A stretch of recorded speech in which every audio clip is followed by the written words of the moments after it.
Kami dari kelompok 19 ingin mempresentasikan materi mengenai obat midazolam. Selamat menyaksikan. Berikut nama-nama anggota yang berada dalam kelompok 19. Sebelumnya, apakah kalian tahu apa itu midazolam? Menurut Mahatana M. et al. Pada tahun 2013, midazolam adalah jenis obat premedikasi atau obat yang diberikan untuk menurunkan tingkat kecemasan sebelum dilakukan tindakan anestesi. Lalu, menurut Munandar et al. Pada tahun 2022, midazolam adalah salah satu jenis obat yang berasal dari golongan benzodiazepin, di mana obat golongan ini seringkali digunakan sebagai obat bius. Adapun nama generik dan nama paten obat midazolam sebagai berikut.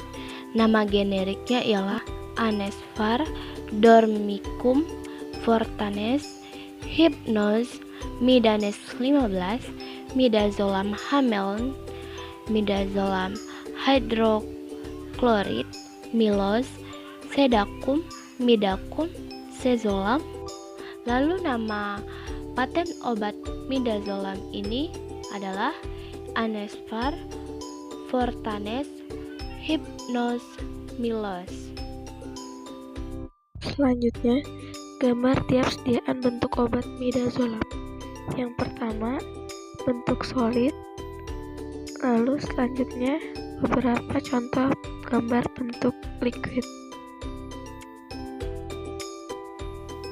Menurut Wiraagani dan Soehartini pada tahun 2021, midazolam ini termasuk ke dalam golongan benzodiazepin yang termasuk ke dalam kategori obat jangka pendek berdasarkan durasi kerja obat. Midazolam sendiri termasuk ke dalam golongan obat benzodiazepin yang digunakan sebagai obat pre-anestesi atau obat bius. Selanjutnya kita akan membahas indikasi dan kontraindikasi obat ini.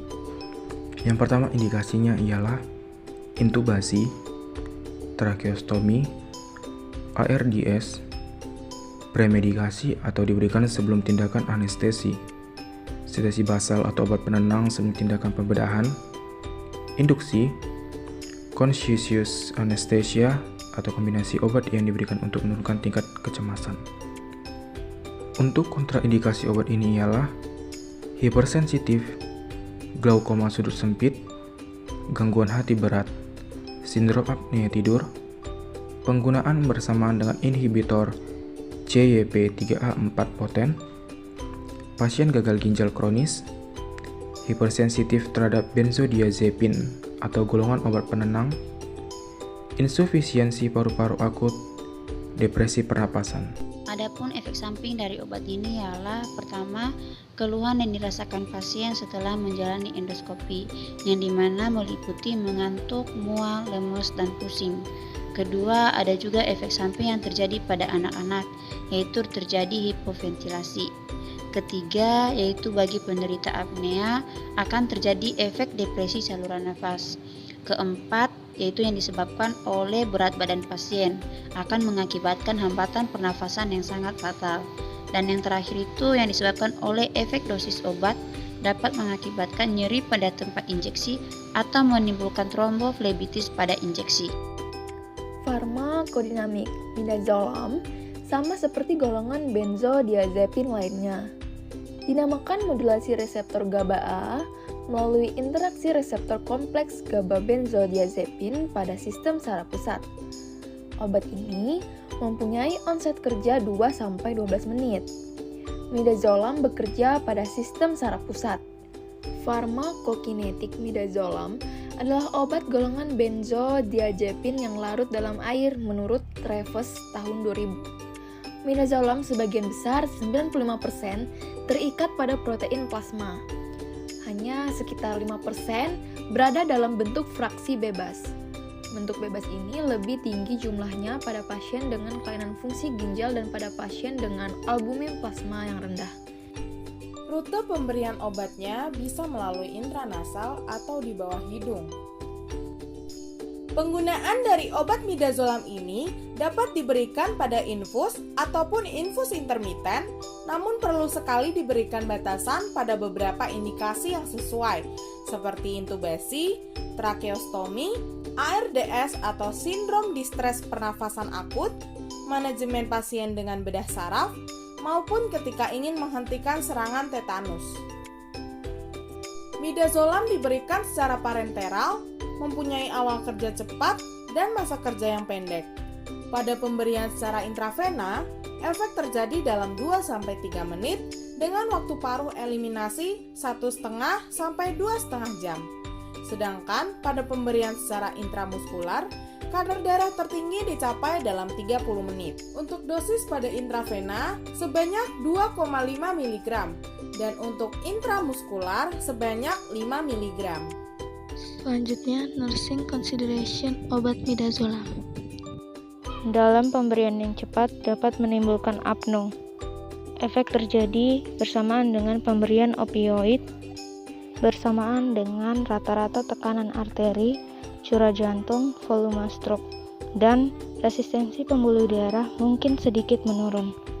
Indeks keamanan kehamilan untuk obat ini termasuk dalam kategori D. Karena adanya bukti positif mengenai resiko terhadap janin manusia, tetapi besarnya manfaat yang diperoleh mungkin lebih besar dari resikonya.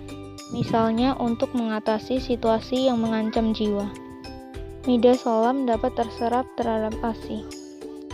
Bila Anda sedang menyusui, jangan menggunakan obat ini tanpa berkonsultasi dulu dengan dokter. Selanjutnya, special precaution obat midazolam.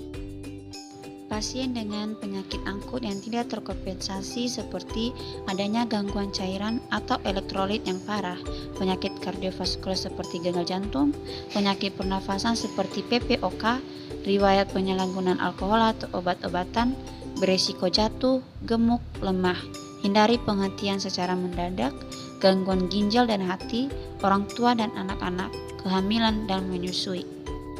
Berikut merupakan referensi yang kami gunakan.